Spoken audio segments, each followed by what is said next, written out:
আমি আপনাকে ভালোবাসি, পুরোপুরি ভালোবাসি। এর বাইরে কোনো সত্যি নেই আরিশ। মুচকি হাসলো আরিশ। এতটুকুই যথেষ্ট আমার জন্য। বিকেলে যেন কি বলেছিলাম? বিকেলের ফোন আলাপের কথা মনে পড়তেই লজ্জায় নুয়ে গেল ওরা। জানি না। আমি জানি ডার্লিং। আরিশ ওরাকে আস্তে করে বিছানায় শুইয়ে দিল, তারপর কোনো শব্দ না করে পাশে শুয়ে পড়লো। একটা নিঃশব্দ মুহূর্ত কাটলো। ঘর জুড়ে ছড়িয়ে পড়লো নিঃশ্বাসের ওঠানামা, গায়ে লাগা উষ্ণতা, অজানা উত্তেজনার হালকা স্রোত। আরিশ ধীরে ধীরে ওরার দিকে ঘুরে তাকালো। তার চোখে ছিল এক ধরনের না বলা আকুলতা।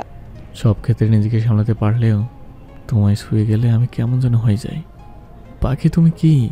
ওরা চুপ করে শুনছিল, তবে তার কথা শেষ করতে না দিয়ে ঠোঁটে আঙ্গুল চেপে ধরে বলল ওরা। আপনার সব কিছুতেই অভ্যস্ত হয়ে গেছি আমি। ভালোবাসি আমি আপনাকে। আপনি যেমন তেমন ভাবেই। আপনি আমার Arish. I love you too hummingbird. আরিশের হৃদয়ে যেন ভালো লাগার ঢেউ বইতে লাগলো। সে আর দেরি করলো না, তার ঠোঁট ছুলো অরার গাল, তারপর কান ঘাড় ধীরে ধীরে নামছিল নিচে। প্রতিটা চুমুতে ছিল নিঃশব্দে বলা ভালোবাসার মিশে থাকা আগুন। অরার দেহ ঠান্ডা ছিল, কিন্তু আরিশের স্পর্শে যেন আগুন ধরে গেল ত্বকে। সে কেঁপে উঠল, হাত দিয়ে চেপে ধরল আরিশের কাঁধ। ঠোঁটের কোণে নরম শ্বাস পড়ে আর আরিশ তার শরীর জুড়ে ছড়িয়ে দিল ধীর অথচ তীব্র কামনা। জানালা দিয়ে ভেতরে ঢুকে পড়া চাঁদের আলো দুজনার মুখ ছুঁয়ে রইল। শব্দহীনভাবে মিলিয়ে গেল ভয়, অভিমান। পরের দিন সকালে ওরা রোকসানাকে ফোন করে সবটা জানালো। ভীষণ খুশি হলেন রোকসানা। সোলাইমান নয়নাও খুশি আরিশের আচরণে। মায়ের সাথে কথা বলা শেষে আরিশের সাথে শপিং করার জন্য বেরোলো ওরা, তবে মনে মনে ভয় ছিল। হয়তো গতবারের মতো আজও শপিং না করে বাসায় ফিরে আসবে আরিশ, তবে তেমন কিছু ঘটলো না আজ। কারণ আরিশ শপিং মলে ঢোকার আগে ওরাকে ওড়না দিয়ে ভালো করে মুখ ঢেকে নিতে বলেছিল। ফলশ্রুতিতে ওরা তাই করলো। প্রায় 2 ঘন্টার শপিং শেষ করে দুজন বাড়ি ফিরছে এখন। পাশাপাশি বসে আছে দুজন, গাড়ি চলছে। আইসক্রিমের কথা শুনতে সেই প্রথমবারের কথা মনে পড়ে গেল ওরার। সেবার আইসক্রিমের বাহানা দিয়ে পালিয়ে গিয়েছিল সে। হ্যাঁ, খাবো। আরিশ একটু সামনে গিয়ে গাড়ি দাঁড় করালো। কোন ফ্লেভারের আইসক্রিম? আরিশের ঠোঁটের কোণে হাসি, তবে অরার মনে হচ্ছে অন্য কিছুর ইঙ্গিত দিচ্ছে সে। ব্যাপারটা বোধগম্য হতে লজ্জায় অন্যদিকে তাকিয়ে বলল, ভ্যানিলা চকলেট আর না, আর কিছু না। ওকে বসো, আমি গিয়ে নিয়ে আসছি। আরিশ গাড়ি থেকে নেমে জানালা দিয়ে উকি দিয়ে বলল। আগের বারের মতো পালিয়ে গেলে কিন্তু আর খুঁজতে যাব না। অরা শব্দ করে হেসে উঠল। আরিশ আবারও খুঁজতে যাবে না তাকে? হাস্যকর কথা। পালানোর আর দরকার নেই জনাব। এই পাখিটা চিরকালের জন্য আপনার হৃদয়ের খাঁচায় বন্দি হয়ে গেছে। তাই? আরিশ জানালা দিয়ে মাথা ঢুকিয়ে হঠাৎ করে অরার গালে ঠোঁট ছুঁয়ে দিল। অরার ভেতরে যেন ঝড় বয়ে গেল, মুখটা গরম হয়ে উঠল এক নিমিষেই। আরিশ হেসে দিল, তার চেহারা এক অদ্ভুত প্রশান্তি। ভ্যানিলা চকলেট আর আমার মতো হট কিছু আনবো, ওকে? এই কথা শুনে অরা চমকে তাকালো। অরাকে কিছু বলার সুযোগ না দিয়ে আরিশ হেঁটে চলে গেল পাশের দোকানের দিকে। গাড়ি জানালার কাছে অরার মুখ ভেসে উঠেছে। তার চোখে এখনো সেই হাসির রেশ, কিন্তু ভিতরে ভিতরে চলছে হৃদয়ের ধুকপুক। এই মানুষটা তার জীবনকে যতবার বদলে দিয়েছে ততটা সে কোনোদিনও কাউকে বুঝিয়ে বলতে পারবে না। আরিশ ফিরে এলো, হাতে আইসক্রিম নিয়ে গাড়িতে উঠে বসলো। আমার মতো হট কিছু পেলাম না ডার্লিং। অরা আমতা আমতা করে বলল। পাবেন কিভাবে? আপনি তো এক পিসি। আরিশ হাসলো, আইসক্রিম এগিয়ে দিল তার দিকে। নাও। আপনিও খান, আমি ভ্যানিলা নিচ্ছি। আরিশ কাপ এগিয়ে দিল। তোমার প্রিয় ভ্যানিলা, তোমার মতোই শান্ত আর ধরনা দেওয়ার স্বাদ। অরা হাসলো। আর আপনারটা? চকলেট একটু বেশি তীব্র, কখনো কখনো তিক্ত, তবে একবার অভ্যাস হয়ে গেলে ছাড়া যায় না।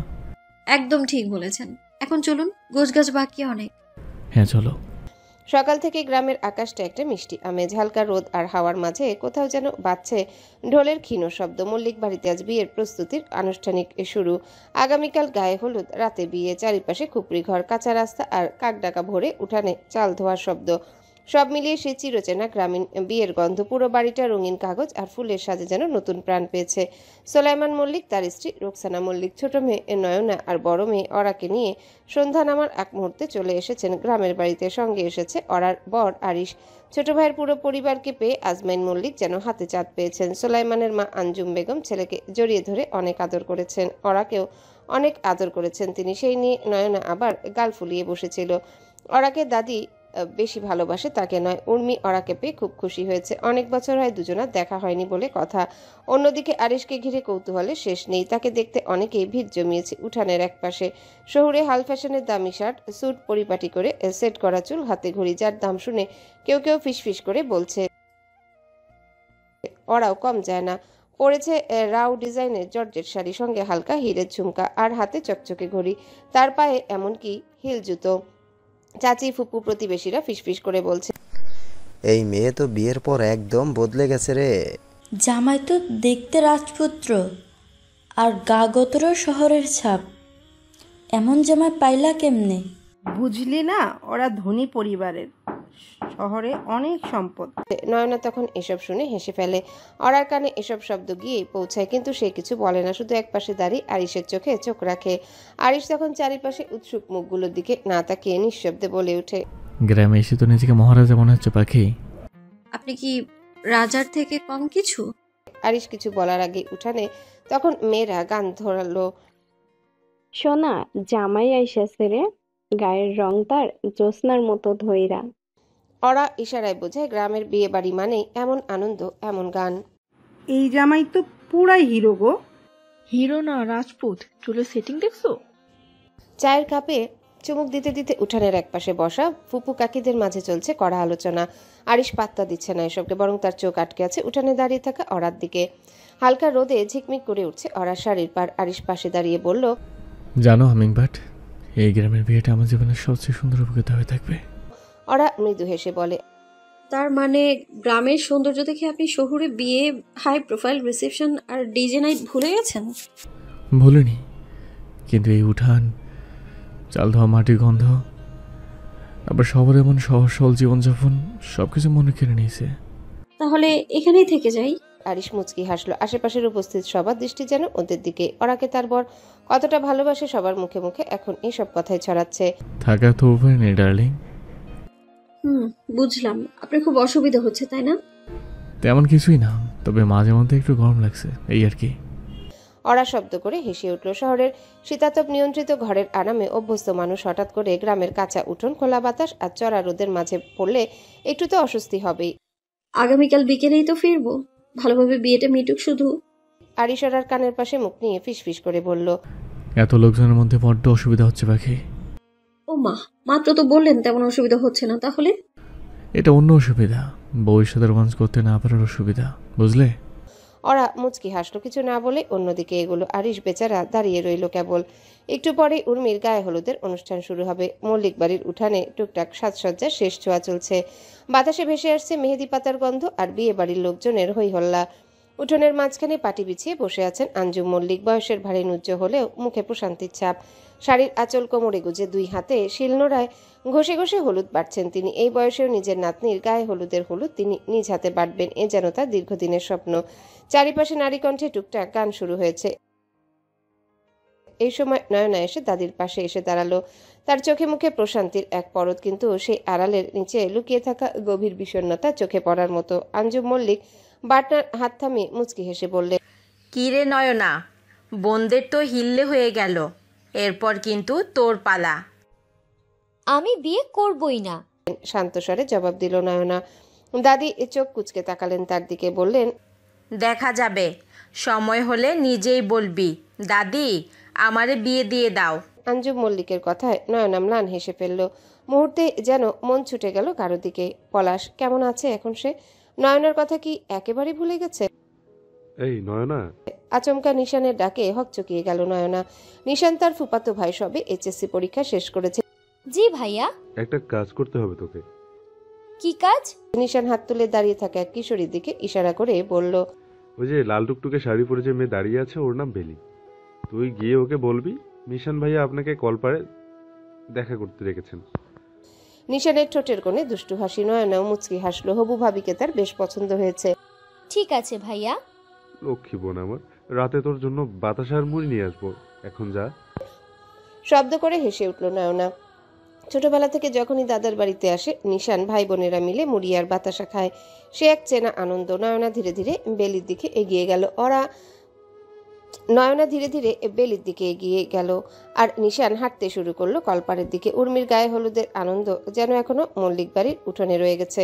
সকালের রোদ গড়িয়ে এখন বিকেলের পড়ন্ত আলো। চারিদিকে গাঢ় কমলা রঙে রাঙা উঠানে সাজানো চেয়ার টেবিল, মাথার উপর বেলুন আর রঙিন কাগজের লতা পাতা বাতাসে নড়ছে। বাড়ির ছোট ছেলেমেয়েরা হলুদের থালা হাতে দৌড়াদৌড়ি করে বেড়াচ্ছে। কেউ কেউ হলুদের গন্ধ এখনো গায়ে মেখে বসে আছে এক কোণে। অন্তপুরে তখন ব্যস্ততা চরমে। উর্মিকে স্নান করিয়ে ঘরে আনা হয়েছে। ওর মা চাচিরা মিলে বিয়ের পোশাক গয়না টুকিটাকি সব সাজিয়ে রাখছে বড় ট্রাঙ্কের উপর। রান্নাঘরে তখন ধোয়া উঠছে একটার পর একটা হাঁড়িতে। গরুর মাংস, পোলাও, রোস্ট, পায়েস আর বিশেষ করে গ্রামের বিখ্যাত চালতা টক সবই তৈরি হচ্ছে অতিথিদের জন্য। রান্নার গন্ধ ভেসে এসে বাতাসে মিশে যাচ্ছে। চারিপাশে যেন এক অদ্ভুত সুখের অনুভব ছড়িয়ে পড়েছে। অরার মা রোকসানা বেগম বারান্দায় দাঁড়িয়ে এসব দৃশ্য দেখছেন। তার মুখে একরাশ প্রশান্তির ছাপ। পাশে দাঁড়িয়েছে নয়না। অরা তাদের পেছনে এসে দাঁড়ায়। আরিশ পাঞ্জাবির হাতা গুটিয়ে রাখা, চুল হালকা এলোমেলো। বিয়ে উপলক্ষে পাঞ্জাবি পরেছে সে। বিয়ে বাড়িতে এসে আমি যত না খাচ্ছি তার চেয়েও বেশি রান্নার গন্ধ খেয়ে ফেলেছি হামিংবার্ড। অরা মুচকি হাসলো। এখন বুঝলেন গ্রামের বিয়ের আয়োজন কি পরিমাণ কষ্টসাধ্য? কষ্ট না মজা। এই দৌড়াদৌড়ি, হাঁকডাক, কাঁচা ওঠের মুরগি দৌড়ানো, এইসব তো আগে কখনো দেখিনি, সেজন্য হয়তো এতটা ভালো লাগছে। অরা হেসে মাথা নেড়ে সম্মতি জানালো। নয়না তখন নিচে তাকিয়ে আছে চুপচাপ। এদিকে উর্মিকে সাজানোর কাজ শুরু হয়েছে। ঘরের ভিতরে হাসি ঠাট্টায় জমে উঠেছে মেয়েদের আসর। উর্মির ফুপু রিনা গলায় সোনার হার ঝুলিয়ে দিয়ে বলছেন, এই হারটা আমি বিয়েতে পেয়েছিলাম, এবার ভাগ্নিকে দিলাম। বোনেরা গায়ে সুগন্ধি ছিটাচ্ছে, কেউ ঠোঁটে লিপস্টিক লাগিয়ে দিচ্ছে, কেউ কপালে টিপ পরিয়ে দিচ্ছে। উর্মি আয়নায় তাকিয়ে নিজেকেই যেন চিনতে পারছে না। লজ্জায় তার মুখ গাঢ় লাল। বিকেলের আলো তখন একটু একটু করে ম্লান হয়ে যাচ্ছে। বাড়ির সামনে এসে দাঁড়িয়েছে আলোকসজ্জার লোক। গাছের গায়ে গায়ে বাল্ব লাগাচ্ছে তারা। বাড়ির বয়োজ্যেষ্ঠরা বারবার চেক করছে বরপক্ষের লোকজন ঠিক কখন আসবে। সন্ধ্যার নিভৃতে মল্লিক বাড়ির উঠানে জমে উঠল বিয়ের আসর। চারিপাশ আলোয় আলোকিত, ফুলে মোড়া। বরযাত্রীদের আগমনে মুখর হয়ে উঠেছে পরিবেশ। গ্রামের লোকজন আর আত্মীয় স্বজন সবাই মিলে একসঙ্গে আনন্দে মেতেছে। কিছুক্ষণের মধ্যে উর্মির বিয়ে সম্পন্ন হয়ে গেল। সকাল থেকে শুরু হওয়া সকল আয়োজন আজকে বিকেলের এই মুহূর্তে সফল সমাপ্তি পেয়েছে। বর আর বউয়ের জন্য সাজানো গাড়ি আস্তে আস্তে প্রস্তুত। উর্মির মা আড়ালে বসে কাঁদছেন। একটু আগেই মামের কান্নাকাটি শুনে সবার মন খারাপ হয়েছিল। এখন উর্মিকে নিয়ে অরা আঞ্জুম বরের গাড়ির দিকে এগোচ্ছে আর উর্মির কাঁধে হালকা হাত দিয়ে বলল, সাবধানে যাস উর্মি, ভালো থাকিস। উর্মি কিছু বলতে পারল না। অরাকে জড়িয়ে ধরল শুধু। বরপক্ষের লোকজন অপেক্ষায় আছে। উর্মি আর তার বর গাড়িতে উঠে বসলেন। হাতে হাত রেখে একে অপরকে অশ্রু স্নান করেছিলেন। উঠানের লোকজন বিদায় শেষবারের মতো হাত নাড়ল। গাড়িটা ধীরে ধীরে বাড়ির গেট থেকে বেরিয়ে আসলো। অরা, নয়না, আরিশ সবাই বিদায় জানালো। গাড়িটা ধীরে ধীরে মাটির পথ ধরে গ্রামের সড়ক পেরিয়ে অন্ধকারে মিলিয়ে গেল নতুন জীবনের দিকে। গ্রাম থেকে ফিরে এসেছে অরা আর আরিশ। গ্রাম্য বিয়ের উৎসব, কোলাহল, হাসি, আনন্দ পেছনে ফেলে এখন শহরের চেনা ছন্দে ফিরেছে তারা। রাত তখন 10:30। লম্বা যাত্রায় ক্লান্ত হলেও অরার চোখে ঘুম নেই। সুটকেস থেকে জিনিসপত্র বের করে গুছিয়ে নিচ্ছিল সে। আরিশ শাওয়ার নিয়ে বেরিয়ে এলো, চুল ভেজা, শরীরে কেবল তোয়ালে। এখন এসব গোছাতে হবে না। অরা পেছনে ফিরে তাকিয়ে মৃদু হেসে বলল, সবকিছু কেমন এলোমেলো লাগছে, গুছিয়ে না নিলে শান্তি নেই। আরিশ ধীরে ধীরে তার দিকে এগিয়ে এলো। এলোমেলো শুধু বাসা না, এই দুদিনে আমার ভেতরটাও এলোমেলো হয়ে গেছে। কিছু বলার আগে আরিশ তার পেছন থেকে এসে কোমর জড়িয়ে ধরল। গরম নিঃশ্বাস পড়ল ঘাড়ে। অরা শির দ্বারাবে শিহরণ বয়ে গেল। আমি জানি তুমি ক্লান্ত, কিন্তু বিশ্বাস করো হামিংবার্ড, তোমায় ছুঁতে না পারা যে আকুলতা নিয়ে ফিরেছি সেটাই আমাকে পাগল করে দিচ্ছে প্রায়। আরিশ, অরা হালকা কাপা গলায় বলল, চুপ, কিচ্ছু বলবে না, শুধু অনুভব করো। তার ঠোঁট ধীরে ধীরে অরার কানের কাছে নেমে এলো, তারপর ঘাড়ে। ঠোঁটে ঠোঁট ছোঁয়াতেই অরা চোখ বন্ধ করে ফেললো। সারা দেহে রক্তের স্রোত যেন উতলে উঠল। আরিশ তাকে নিজের দিকে ফিরিয়ে নিয়ে বলল, দুদিনের তৃষ্ণা আছে, এই মুহূর্তে মুটিয়ে দাও। অরা আর নিজেকে ধরে রাখতে পারল না। সে নিজের সমস্ত অস্তিত্ব মেলে ধরল আরিশের সামনে। দুজনে ধীরে ধীরে বিছানার দিকে এগিয়ে গেল। শহরের নির্জন রাত্রি আর জানালা দিয়ে আসা হালকা বাতাসের ছোঁয়ায় তারা একে অপরকে ছুঁয়ে দিল সমস্ত হৃদয় দিয়ে। চাঁদের আলো ঘরের এক কোণে স্থির দাঁড়িয়ে থাকলো, আর তাদের দুটি দেহ ছায়ার মতো একাকার হয়ে মিলিয়ে গেল এক গোপন ভালোবাসার মহাকাব্যে। রাত গভীর হলো। দুজনাই নিঃশব্দে পাশে শুয়ে একে অপরের নিঃশ্বাস শুনছে। অরা চোখ বন্ধ করে রাখলেও ঘুম আসছে না। আরিশের বুকের উপর মাথা রেখে ভাবছে এই মানুষটার মাঝে হারিয়ে যেতে তার এত ভয় ছিল কেন। আরিশ এক হাতে অরা চুলে বিলি দিতে দিতে বলল, তুমি জানো পাখি, এই মতটার জন্য আমি কতদিন ধরে অপেক্ষা করেছিলাম। অরা নিরুত্তর। বুকের উপর কান পেতে নিঃশব্দে আরো একটু কাছে সরে এলো। লজ্জায় যেন গলার ভেতর কথা আটকে গেছে। আজ প্রথমবার অরা নিজে থেকে আরিশকে আলতো করে আলিঙ্গন করেছিল।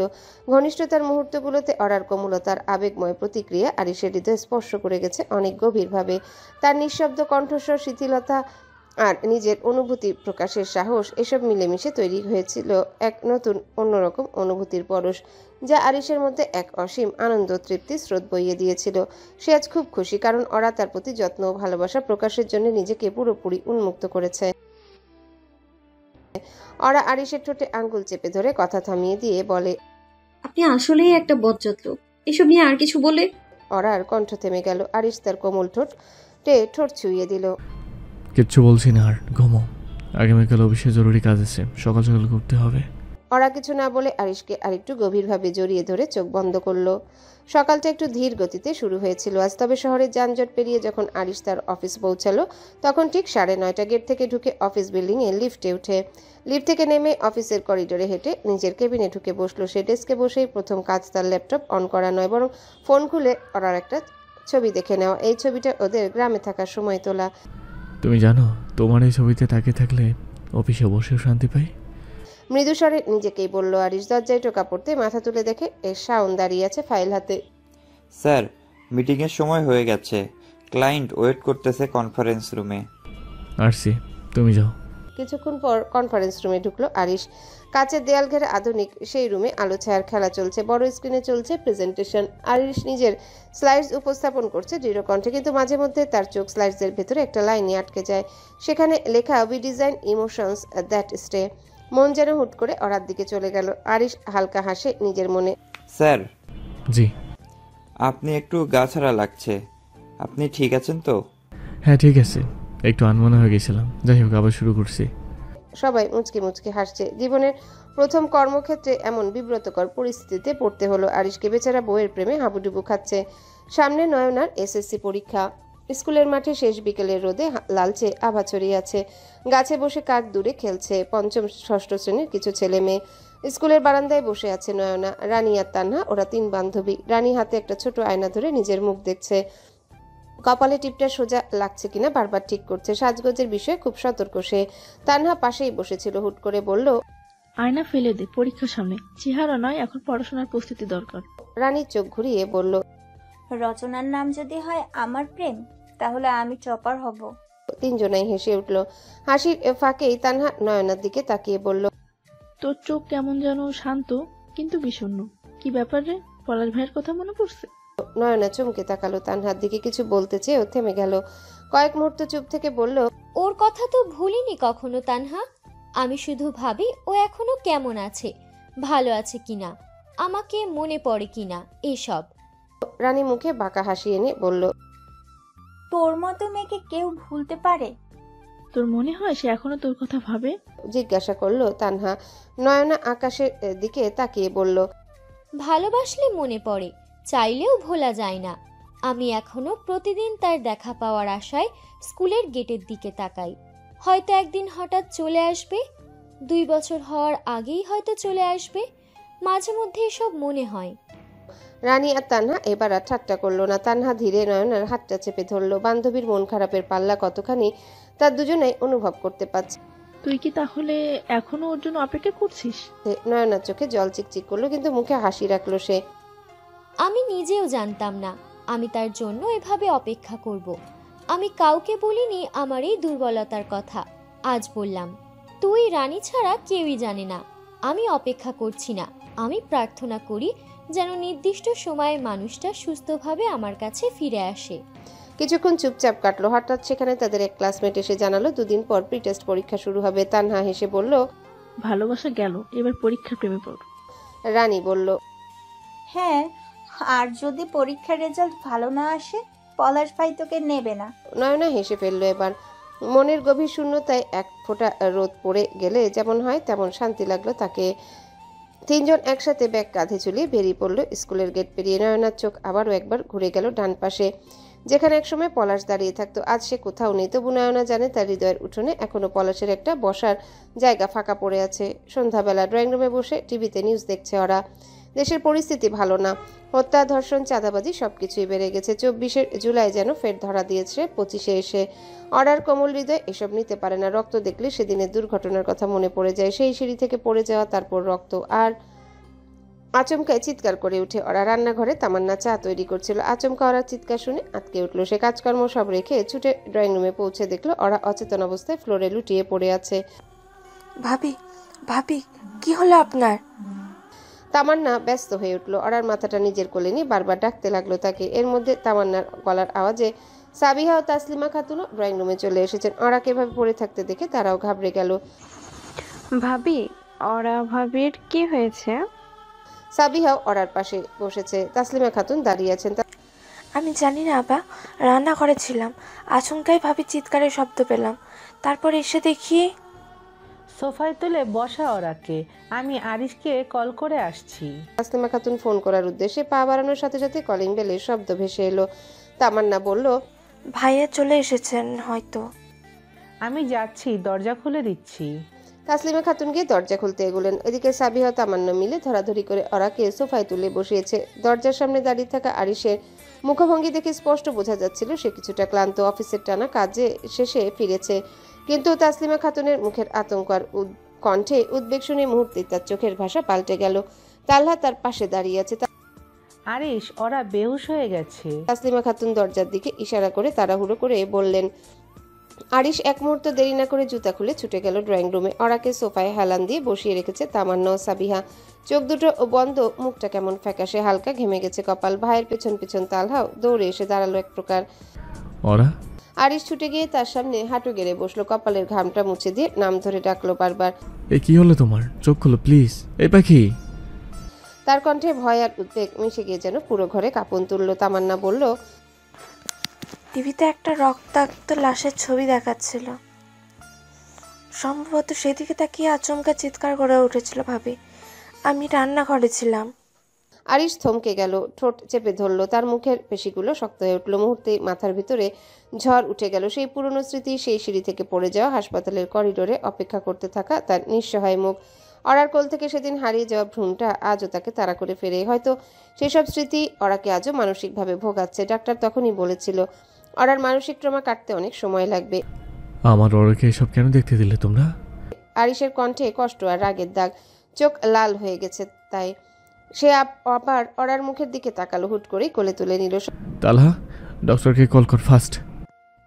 কল করেছি আমি, উনি আসছেন। স্বস্তির নিঃশ্বাস ছাড়লো আরিশ। ওরাকে নিয়ে বেডরুমের দিকে এগোলো। বাড়ির সবাই আরিশের পিছু পিছু যেতে লাগলো।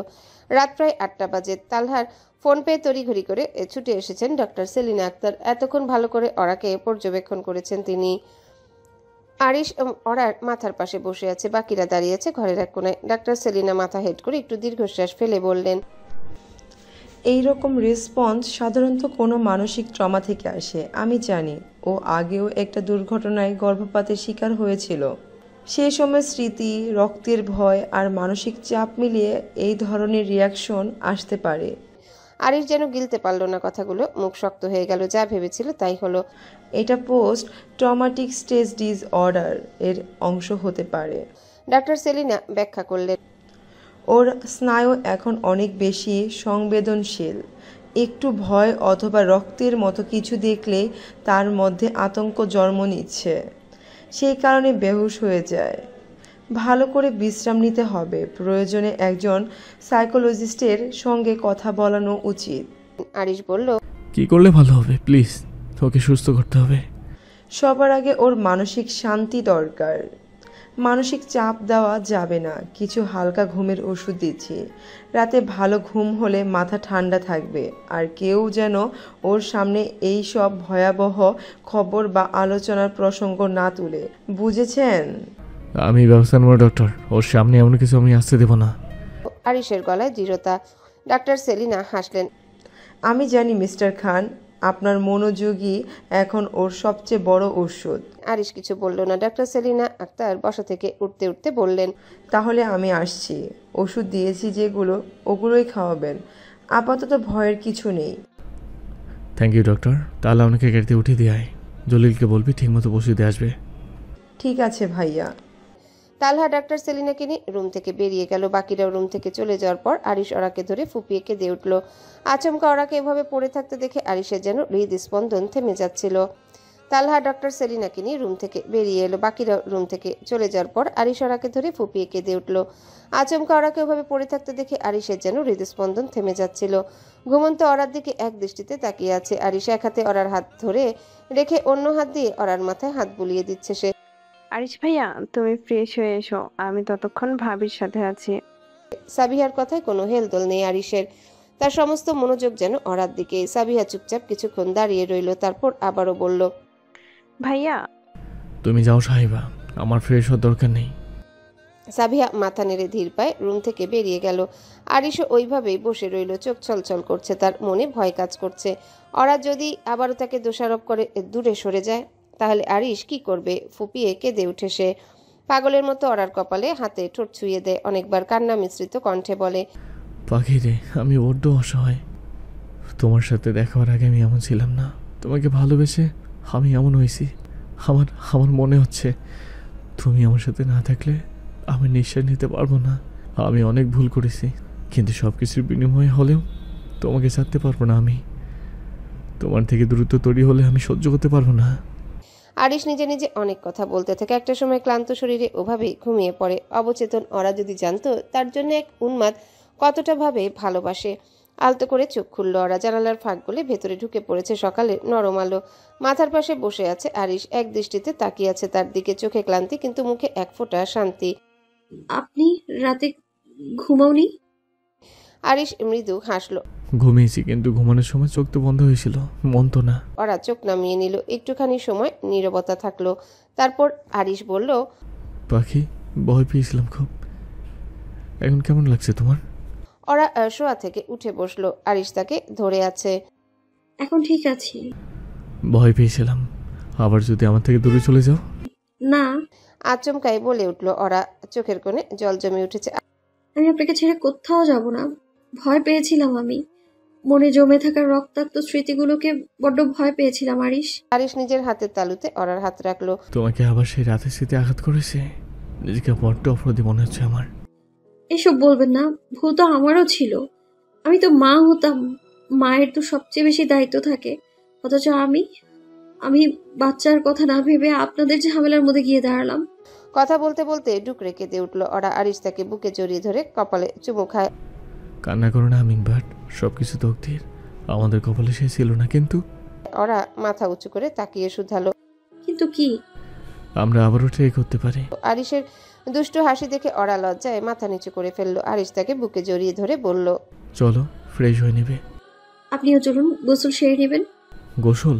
তুমি অসুস্থ ছিলে, তাহলে গোসল করা জরুরি নয়। ওরা আরিশের থেকে দূরে সরে বসলো, চোখ মুখ কুচকে ফেললো। জরুরি না হলেও করতে হবে, সব ঘামের গন্ধ।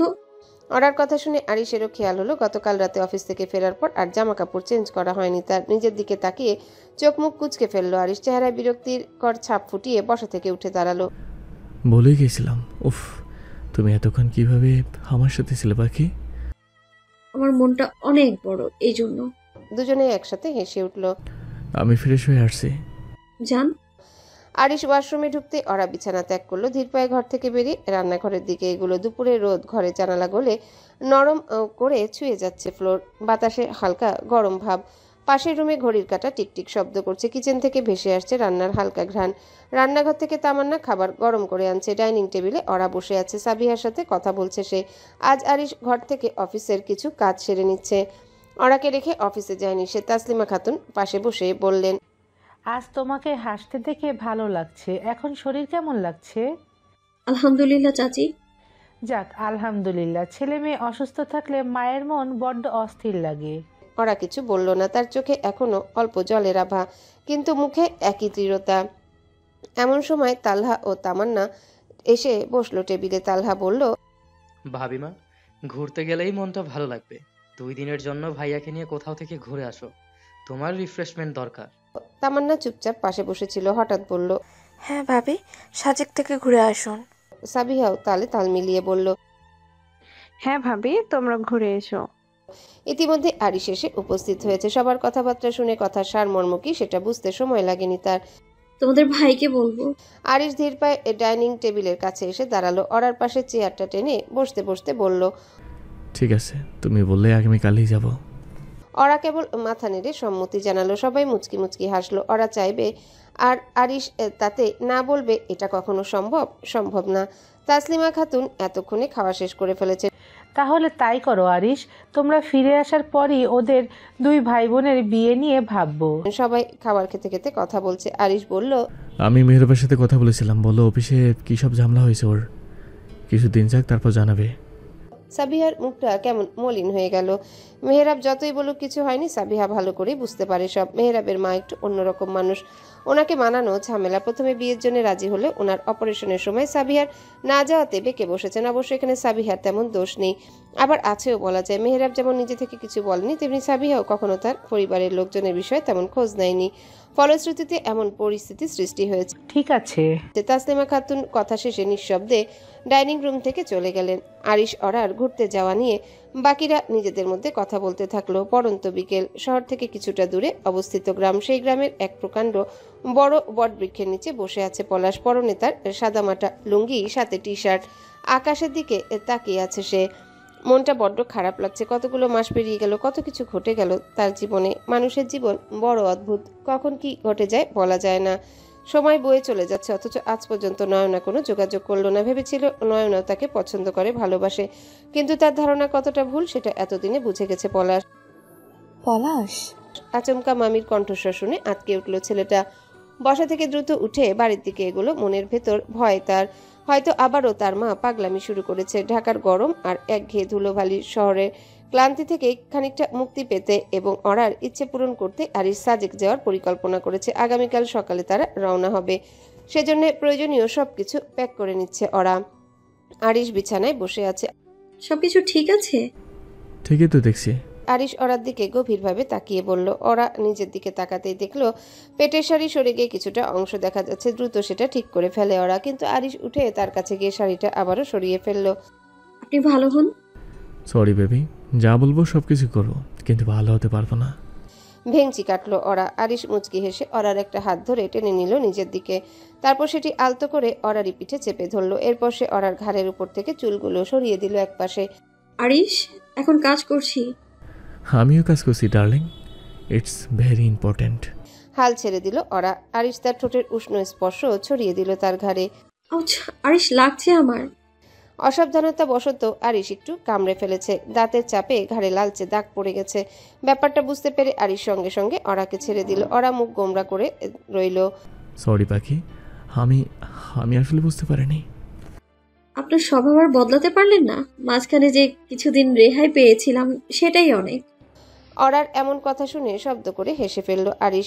যাক, অবশেষে তুমি আমাকে মেনে নিয়েছো। ড্রেসিং টেবিলের সামনে থেকে ফার্স্ট এড বক্সটা নিয়ে এলো আরিশ। চুপচাপ এসে দাঁড়ালো ওরার পেছনে। তারপর এক হাতে তার চুল সরিয়ে দিল কাঁধের এক পাশে। ঘাড়ের লালচে দাগটা দেখে তার চোখে খেলে গেল অনুশোচনা। সরি পাখি, আজকে একটু বেশি হয়ে গেল। মৃদু স্বরে বলল সে। কথা না বলে ওরা বসে রইল। আরিশ হাতের আঙ্গুলে একটু মলম নিয়ে ঘাড়ে আলতো করে লাগাতে লাগলো। তার স্পর্শে ওরা শরীর কেঁপে উঠল অজানা শিহরণে। ঘাড়ে মলম লাগানোর সময় আরিশের মুখটা খুব কাছে চলে এলো। তোমাকে ব্যথা দেওয়ার কোনো ইচ্ছেই ছিল না পাখি, কিন্তু তুমি জানো আমার ভালোবাসা এমনই বিষাক্ত। ওরা ঠোঁট কেঁপে উঠলো, কিন্তু কিছু বলল না। চোখে তার এখনো অভিমান। আরিশ তখন খুব ধীরে ঘাড়ে একটা চুমু খেয়ে দিল। ইটস ওকে, কি আর করার, এরপর থেকে এমন করে দাঁত ভেঙে ফেলবো।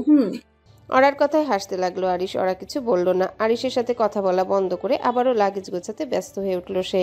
ভোর 4টায় অ্যালার্ম ঘড়ি বেজে ওঠার আগেই ওরা উঠে পড়েছে। গতকাল রাতে সুটকেস গোছানো, তবুও মনে হচ্ছে কিছু ভুলে গেল না তো। আরিশ ঘুম ঘুম চোখে দাঁড়িয়ে ব্রাশ করে ফ্রেশ হয়ে রুমে এলো। ওরা দাঁড়িয়ে সবকিছু দেখছে। ঢাকা শহরের ব্যস্ত সড়ক এড়াতেই সকাল সকাল বের হবে তারা, কারণ সকালবেলা তুলনামূলক রাস্তা ফাঁকা থাকে। সবকিছু গোছানো হয়েছে, আমি হালকা নাস্তা তৈরি করে নিচ্ছি, আপনি রেডি হন।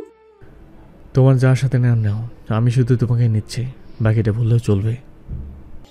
ওরা মুচকি হাসলো শুধু। ভোর 5:30টায় তারা বেরিয়ে পড়লো। রোদের ঝিলিক এখনো ওঠেনি, আকাশ কেবল ফ্যাকাশে হয়ে উঠেছে। গাড়িতে বসে ওরা জানালা দিয়ে বাইরে তাকিয়ে আছে। শহর এখনো ঘুমিয়ে। আরিশ ড্রাইভ করছে। পাশের সিটে ওরা হালকা ঘুমে ঢুলছে। রাস্তায় চলতে চলতে কুমিল্লা পর্যন্ত এসে নাস্তার বিরতি। পরোটা, ভুনা মাংস আর গরম চা। ওরা চোখে তখনও আধো ঘুমে, কিন্তু মন ফুরফুরে। জানেন, আমি সাজেকে কখনো যাইনি, বলল ওরা। তাহলে তো ভালোই হলো, আমার সাথে প্রথমে যাবে। মুচকি এসে উত্তর দিল আরিশ। দুপুর নাগাদ তারা পৌঁছে গেল খাগড়াছড়ি হয়ে সাজেক যাওয়ার রিজার্ভ জিপ স্ট্যান্ডে। পাহাড়ি পথে ঝাঁকুনি খেতে খেতে চারিপাশে ছড়িয়ে থাকা সবুজের মাঝে হারিয়ে যেতে লাগলো তারা। পথের বাঁকে বাঁকে মেঘ হাত ছুঁয়ে যাচ্ছে, কখনো ঝিরিঝিরি বৃষ্টি, কখনো গাঢ় রোদ। সাজেক পৌঁছে কটেজে চেক ইন করার সময় পাহাড়ের ঢালু বেয়ে বাতাস বয়ে আসছিল। কাঠের রুম, জানালার বাইরে সবুজে ঢাকা পাহাড়, আর নিচে মেঘের সাদা আস্তরণ। ওরা বারান্দায় দাঁড়িয়ে বলল, এটা যেন কোনো স্বপ্নপুরী। আরিশ তার পেছনে গিয়ে হাত রাখলো কাঁধে, বলল, স্বপ্ন নয়, এটা আমাদের নিজে করে নেওয়ার একটা শান্তি জায়গা, তুমি আর আমি। রাতে তারা আগুন জ্বালিয়ে বসলো কটেজের সামনে। পাহাড়ি কফি আর ঝিরিঝিরি ঠান্ডা বাতাসে জমে উঠল কথাবার্তা। তারা দুইজনে পাশাপাশি বসে মেঘে ভেসে যাওয়া চাঁদের আলো দেখলো। কল্পনার থেকেও বেশি শান্ত লাগছিল। ক্যাফের এক কোণার টেবিলে মুখোমুখি বসে আছে মেহরাব ও সাবিহা। কফি ঠান্ডা হয়ে গেছে, কিন্তু তাদের দুজনের কথাবার্তার ভেতর জমাট অনুভূতির উত্তাপ গাঢ় হয়ে আছে। তুমি কি চাও মেহরাব? আমি তোমার জীবনে থাকি, না তোমার মা খুশি থাকেন? সাবিহা চোখে চোখ রেখে প্রশ্ন করলো। মেহরাব ধীরে কিছুটা গাম্ভীর্যের সঙ্গে জবাব দিল, তোমাকে ভালোবাসি সাবিহা, সেটা তোমার চোখে চোখ রেখেই বলতে পারি। কিন্তু মা আমার জীবনের শিকড়। আমি মাকে আঘাত দিয়ে কোনো সুখ পেতে চাই না, আবার তোমাকে হারিয়ে নিঃস্ব হতে চাই না। সাবিহা নীরবে দীর্ঘশ্বাস ছাড়লো। তুমি বুঝতে পারো আমি তোমার জায়গায় কেবল একজন বহিরাগত হয়ে গেছি এখন। মেহরাব নরম গলায় বলল, তুমি বহিরাগত নাও, তুমি সেই মানুষ যার স্বপ্ন আমি দেখতাম, কিন্তু বাস্তবতা এত সহজ না।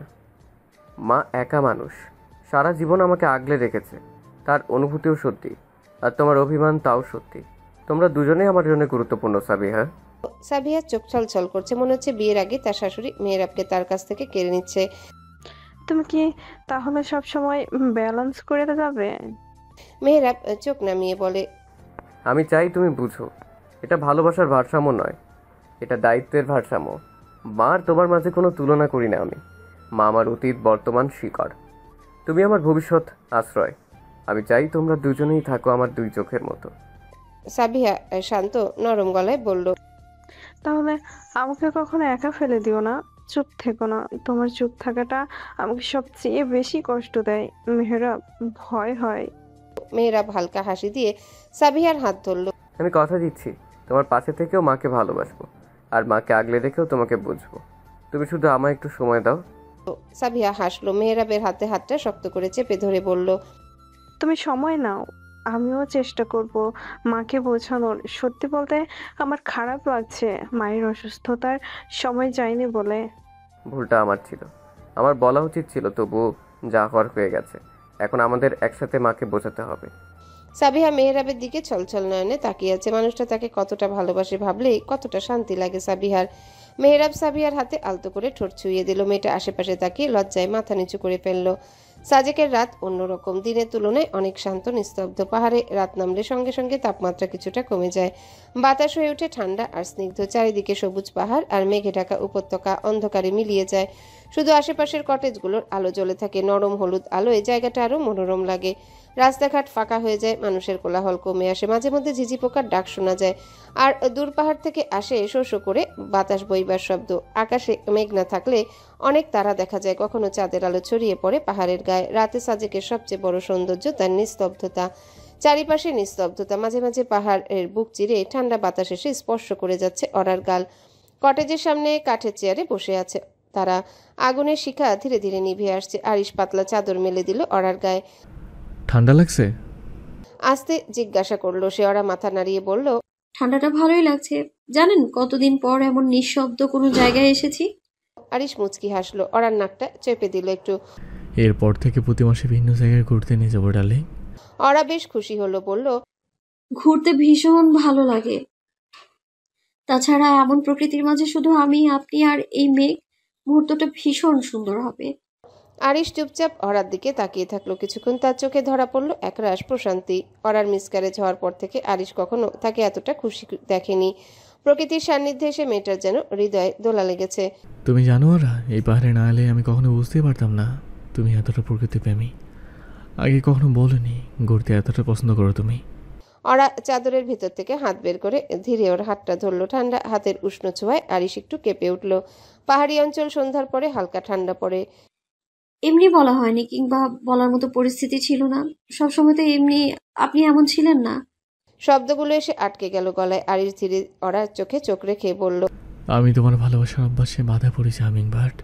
আগের মুহূর্তগুলো যেমন মিথ্যা নয়, তেমনি এখনকার সময়গুলো মিথ্যা নয়। এখন তুমি বলতে পারো তোমার মনে যা আছে সব। তোমার অভিমান এখনো আমার অনেক প্রিয়। তোমার চুপচাপ বসে থাকাটাও আমার কাছে শব্দের মতোই স্পষ্ট। ভালোবাসি রাগী বহুত। আরিশ অরাকে গভীরভাবে জড়িয়ে ধরে কপালে ঠোঁট ছুঁয়ে দিল। I love you too darling. এখন চলো। কোথায়? রুমে। আরিশের ইশারা বুঝতে অসুবিধা হয়নি অরার। খারাপ লোক একটা। খারাপ লোক কতটা খারাপ হতে পারে দেখাচ্ছি, চলো। একটু দূরে কাঠের গায়ে ঝুলে থাকা বাতিটা কাঁপতে কাঁপতে নিভে গেল। রাতের নিস্তব্ধতা গাঢ় হয়ে উঠল।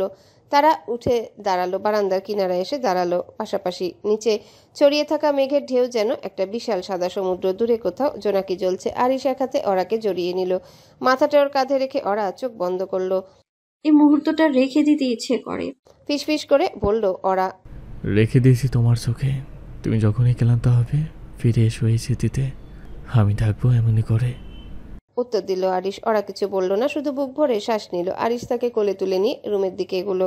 পাহাড়ি রাতের নিস্তব্ধতাও যেন হঠাৎ তাদের ভালোবাসার সাক্ষী হয়ে গেল। ভোরবেলা কটেজের জানালার পর্দা সরিয়ে সূর্যের আলো আস্তে আস্তে ঘরে ঢুকছে। সেই আলোয় ওরার মুখটা যেন এক টুকরো শান্তির ছবি হয়ে গেছে। সে এখনো ঘুমিয়ে। হালকা নিঃশ্বাসের শব্দ স্পষ্ট, চুলগুলো এলোমেলো হয়ে কাঁধে ছড়িয়ে আছে, ঠোঁটে শান্ত এক হাসির রেখা। আরিশ ওকে দেখছে নীরবে স্থির হয়ে। রাতের আদরের কোমলতা এখনো ছড়িয়ে আছে ঘরের কোনায় কোনায়। তাদের শরীরে মাঝখানে রাখা কাপড়ের ভাঁজেও যেন লেপ্টে আছে অরার ফিসফাস আর আরিশের বুকের উত্তাপ। তাদের ভালোবাসা রাতের আধারে বলা হয়েছে, কিন্তু তার প্রতিচ্ছবি এই সকালে রয়ে গেছে। আরিশ ধীরে অরার গালে হাত রাখে। ওরা চোখ মেলে তাকায়, চোখে ঘুমের রেশ, তবুও গভীর তৃপ্তি। সকাল হয়েছে? ফিসফিস করে জিজ্ঞাসা করে ওরা। Yes darling. ওরা কিছু না বলে আরিশের বুকের কাছে মাথা রাখে। কিছু মুহূর্ত এমন থাকে যেখানে শব্দের দরকার হয় না, শুধু নীরবতা দিয়ে ভালোবাসা বোঝা যায়। আপনি উঠলেন কখন? যখন তুমি আমার ঘরে কিস করলে তখন। চমকালো ওরা। শোয়া থেকে উঠে বসলো, বড় বড় চোখ করে তাকালো আরিশের দিকে। আরিশ কনুইতে ভর দিয়ে আধা শোয়া অবস্থায় আছে। আমি কখন? এই ঘন্টাখানেক আগে। আসলেই সঙ্গদোষে লোহা ভাসে। ওরা ফিসফিস করে বলল কথাগুলো। আরিশ মুচকি এসে খুব ক্ষিপ্র গতিতে ওরাকে নিজের পেটের উপর উঠিয়ে বসালো। ওরার বিস্ময় কাটে না। রাতের দৃশ্যগুলো মনে পড়ে যায়। লজ্জায় মাথা নিচু করে ফেললো সে। লোহা যে কতটা ভাসে তা তো গতকাল রাতে দেখালাম। আগুন জ্বালিয়ে দিতে যতক্ষণ লেগেছিল সেই আগুনে জ্বলতে তোমার সময় লাগেনি। উফ, ওরা তুমি। আরিশ আর কিছু বলার আগে ওরা তার মুখ চেপে ধরে। চুপ, একদম চুপ। বেশি কথা বললেন কেন? থাকুন, ফ্রেশ হয়ে আসছি। ওরা তড়িঘড়ি করে সেখান থেকে উঠে প্রায় দৌড়ে ওয়াশরুমের দিকে চলে গেল। আরিশের ঠোঁটের কোণে হাসি, শরীরে ওরার ভালোবাসার চিহ্ন। সদ্য গোসল সেরে এসেছে ওরা, পরনে তার শুভ্র শাড়ি, খোলা চুল থেকে টপ টপ করে পানি পড়ছে। সে ধীর পায়ে বারান্দার দরজা খুলে দিল। সাজেক এখন মেঘে ঢেকে গেছে। সাদা মেঘ পাহাড়ে ঢেকে রেখেছে যেন বিশাল তুলোর চাদর। দূরে সূর্য উঠেছে, সেই আলো মেঘের উপর পড়ে রূপালি ঝিলিক ছড়াচ্ছে। 4 দিনের সাজেক ভ্রমণ শেষে ওরা আর আরিশ ফিরে এসেছে ঢাকা শহরে। পাহাড়ের নিস্তব্ধতা পেরিয়ে শহরের চেনা কোলাহলে ফিরে আসা যেন দুজনকে কিছুটা থমকে দিয়েছে। তবে এই ফিরে আসার ভেতরেও একরকম উত্তেজনা, প্রস্তুতির ঘনঘটা ছড়িয়ে আছে চারিপাশে। কারণ খানবাড়িতে আসন্ন 2টি বিয়ের আয়োজন। এর মধ্যে সাবিহা ও মেহরাব তাদের সমস্যার সমাধান করে ফেলেছে। মেহরাবের মায়ের সাথে কথা বলেছিল সাবিহা। ভদ্রমহিলা একটু খিটখিটে হলেও খারাপ নন। ছেলের সুখ শান্তির কথা ভেবেও সাবিহার আচরণে বিয়েতে হ্যাঁ বলে দিয়েছেন তিনি। তালহা আর তামান্নার বিয়ে একসঙ্গেই। খবরে পুরোপুরি বার যেন একসাথে হাঁটছে উৎসবের দিকে। বাড়িতে সবাই ব্যস্ত তৎপর। গেট সাজানো হবে কিভাবে, বরযাত্রী যাবে কয়টা গাড়িতে, মেয়েদের গায়ে হলুদে কোন গালে দল বেঁধে নাচ হবে, এসব নিয়ে সকাল সন্ধ্যা চলছে আলোচনা। শপিং এর জন্য আজ সবাই বেরিয়েছে। সকাল থেকে ওরা, তামান্না, সাবিহা, তাসলিমা খাতুন রেডি হচ্ছিলেন। সাজেক থেকে ফেরার পর ওরার মুখে যেন আলাদা এক শান্তির ছাপ। ঠোঁটের কোণে থাকে নরম হাসি, চোখে স্থির প্রশান্তি। তামান্না তো রীতিমতো উত্তেজনায় কাঁপছে। নিজের বিয়ে বলে কথা। ওর কথার মধ্যে অস্থিরতা, হাসির মধ্যে আনন্দ। সবার আগে পৌঁছানো হয়েছে বসুন্ধরা সিটি শপিং মলে। লিফট থেকে নেমে রীতিমতো ছোটাছুটি শুরু হয়ে যায়। তাসলিমা খাতুন বেশি ঘোরাঘুরি করেন না। তিনি একটা নির্দিষ্ট দোকানে ঢুকে শাড়ি আর ওড়না দেখে সময় কাটাচ্ছেন। সাবিহা নিজের জন্য একটা মেরুন শাড়ি হাতে তুলে নিয়ে আয়নার সামনে দাঁড়িয়ে যাচাই করছে। ওরা আজ হালকা রঙের একটা সালোয়ার পরে এসেছে। তার চোখে ক্লান্তি নেই, বরং চারিপাশের ব্যস্ততা আয়োজন উপভোগ করছে নিঃশব্দে। সে মাঝে মাঝে তামান্নাকে জামার ডিজাইন দেখায়, কখনো সাবিহার জন্য গয়নাও পছন্দ করে। তালহা আর আরিশ আলাদা করে ছেলেদের শপিং সামলাচ্ছে। আরিশ ওরার পছন্দ বুঝে আজকাল নিজের স্টাইলেও হালকা পরিবর্তন আনার কথা ভেবেছে। সে হালকা ধূসর রঙের পাঞ্জাবি কিনেছে। ওরা একবার দেখে বলেছিল, আপনার গায়ের রঙের সঙ্গে ধূসর রংটা খুব যায়। সেজন্য আজ ওরার অগোচরে সেই রঙের একটা পোশাক কিনলো সে, যাতে করে ভবিষ্যতে ওরাকে চমকে দিতে পারে। শপিং এর ব্যাগ ক্রমশ ভারী হচ্ছে। তালিকা শেষ হয় না যেন। কেউ কনের জন্য গয়না বক্স খুঁজছে, কেউ বরের জুতো, মেয়েদের পার্লারের অ্যাপয়েন্টমেন্ট, গায়ে হলুদের মেহেদির ডিজাইন, বরকনের কোঅর্ডিনেটেড ড্রেস, সবকিছু যেন একটা রঙিন পরিকল্পনার খুঁটিনাটি। শহরের এক একটা দোকান ঘুরে সবাই ধীরে ধীরে উপলব্ধি করছে বিয়ে শুধু এক অনুষ্ঠান নয়, একটা বিশাল দায়িত্বের ব্যাপার। তোমাদের হলো? ওরা জিজ্ঞাসা করলো সাবিহা ও তামান্নাকে। তাসলিমা খাতুন আগে ভাগে তালহার সাথে গিয়ে গাড়িতে বসেছেন। আরিশ পেমেন্ট করার জন্য সবগুলো ব্যাগপত্র নিয়ে সামনের দিকে এগোচ্ছে। হ্যাঁ ভাবি, চলো। সাবিহা হাসি হাসি মুখে এগিয়ে এলো। আরিশের পিছু পিছু ওরা তিনজন এগোতে লাগলো। শপিং করতে গিয়ে গোটা একটা দিনই যেন চলে গেল। বিকেলে তালহা আসবে, তোকে ও বাড়িতে নিয়ে যেতে। নিজের কিছু কাপড় ভাঁজ করে ওয়ার্ড্রপে ঢুকিয়ে রাখলেন রোকসানা। নয়না মায়ের বিছানায় পা ঝুলিয়ে বসে আছে। ঠিক আছে। নয়নার সংক্ষিপ্ত উত্তর। রোকসানা মল্লিক দীর্ঘশ্বাস ছাড়লেন, এগিয়ে গেলেন নয়নার দিকে। তোর কি হয়েছে নয়না? দিন দিন কেমন মনমরা হয়ে গেছিস? মেকি হাসলো নয়না। মাকে যেন কিছু বুঝতে দিতে চায় না সে। আমার আবার কি হবে মা, সামনে ফাইনাল পরীক্ষা, টেনশন হচ্ছে, এছাড়া কিছুই না। সত্যি তো? মেয়ের কথায় হাত রাখলেন তিনি। নয়না হুট করে মাকে জড়িয়ে ধরে বলে, আচ্ছা তুই বস, আমি গিয়ে রাতের জন্য রান্না বসাই। মা। নয়না মাকে ছেড়ে দিল। রোকসানাও ঘর থেকে বেরিয়ে গেলেন। মা চলে যেতে দীর্ঘশ্বাস ছাড়ল মেয়েটা। বিকেল নামছে ধীরে ধীরে। জানালার কাছ লেগে থাকা মরা রোদের আলো ঘরের ভেতরে এসে পড়ছে। নয়না চুপচাপ মায়ের ঘরে জানালার পাশে বসে আছে। মা রান্নাঘরে ব্যস্ত। তালহার আসার কথা, কিন্তু তার চেয়েও বেশি অপেক্ষা নয়নার মন করছে সেই কারোর জন্য যার খোঁজ অনেক দিন নেই। মা এসে দরজা খুলে বললেন, তালহা এসেছে মা, রেডি হয়ে আয়। আচ্ছা মা। নয়না আর কিছু বলল না, ধীরে ধীরে উঠে দাঁড়ায়। ওয়ার্ড্রপ থেকে ওড়নাটা তুলে নেয়, ব্যাগ কাঁধে ঝুলিয়ে নেয়। আয়নার সামনে দাঁড়ায় এক মুহূর্ত, নিজেকে দেখে। চোখে হালকা ক্লান্তি, ঠোঁটে একরকম প্রাপ্তিহীনতার নীরবতা। রাত গভীর। চাঁদের আলো ঘরের জানালার ফাঁক গলে নরম ছায়া ফেলে রেখেছে বিছানায় শুয়ে থাকা দুটি মানুষের উপর। জানালার পর্দা হালকা দুলছে বাতাসে। সেই বাতাসে মিশে আছে ক্লান্তির, প্রশান্তির আর ভালোবাসার গন্ধ।